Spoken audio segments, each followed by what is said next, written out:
মধ্যপ্রাচ্যে উত্তপ্ত ভূরাজনীতি নতুন মোড়। যুদ্ধ, নিষেধাজ্ঞা আর অবরোধের মধ্যে ইরানের জন্য এক নতুন বাণিজ্যিক পথ খুলে দিয়েছে পাকিস্তান।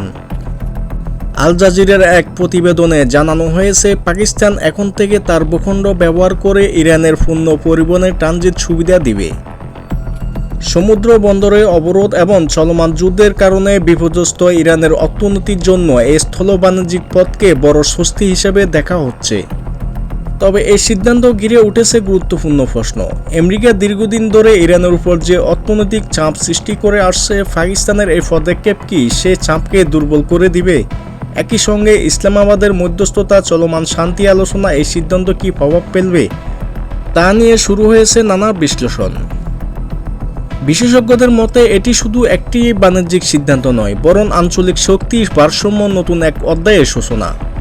এখন দেখার বিষয়, এই নতুন বাণিজ্যিক পথ ভবিষ্যতে কূটনীতিক ও সামরিক সমীকরণকে কতটা প্রভাবিত করে। নিউজ ডেস্ক, আন্তর্জাতিক দুনিয়া।